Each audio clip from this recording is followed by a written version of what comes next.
Women during World War I were often overlooked and never truly seen for what they were. However, women played a vital role in the success of the war. What efforts have you put in the war? I started working at the Home Front military so that more men were able to fight on the battlefield. Why did you choose to take this job? We decided to take on these roles because we know that men need to be part of the armed forces.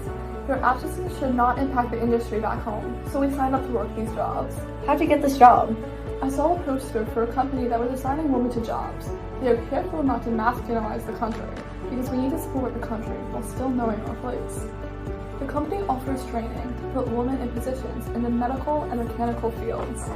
How do you feel knowing that we are seeing women serve on the battlefields in places like Russia and Serbia? They are forming entire battalions, which has helped inspire men and women to continue the fighting. I think it's beautiful that women have earned themselves this right. Do you know any specific women starting this change? I recently heard about Carrie Chapman Catt leading the National American Women's Suffrage Association to show that women are incredibly important in the war efforts. I heard about a young lady named Anna Howard Shaw forming the Women's Committee of the Council of National Defense. She and her followers plan to place women in jobs that were previously filled by men.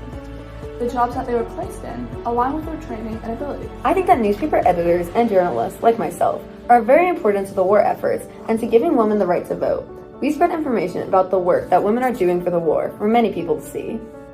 That's an incredible way to earn women's suffrage. I also heard that women are getting training to become nurses close to the battlefield.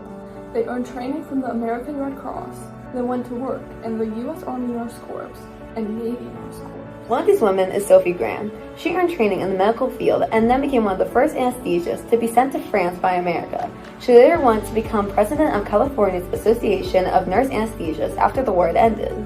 All of this was part of a big effort to take over jobs that were once seen as for men. I have recently seen women working as police officers observing other women's behavior in factories. This has helped women to see other women in higher positions than were normal and have the same hope for themselves. Personally, I've seen women working in the transportation industry. They have started to become bus conductors, cleaners, and drivers. This is a very visible position where all can see how much work women are putting into the war.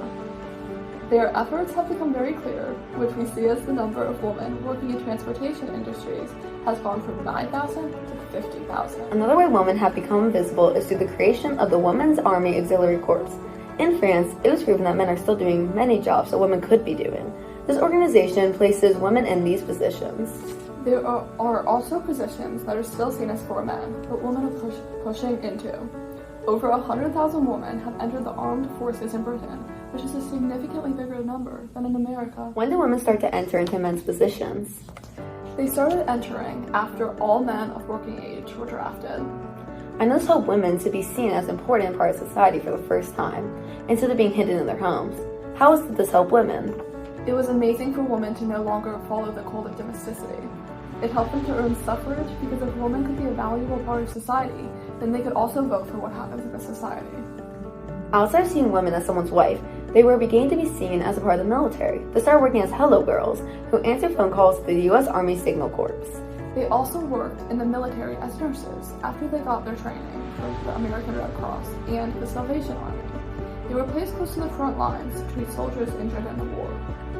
Women in the military even fought in the armed forces.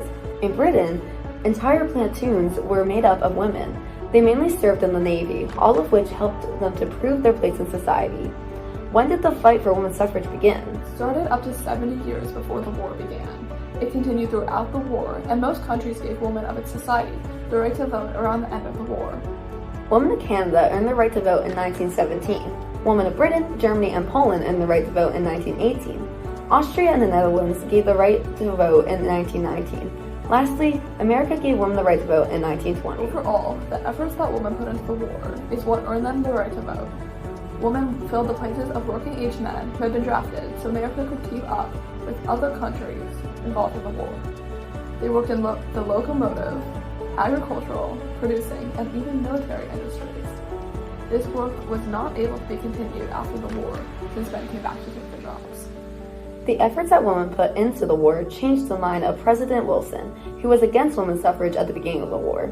They spent any extra time they had protesting outside the White House and questioning why they were dedicating major parts of their lives to their country if they did not get a say in who runs it.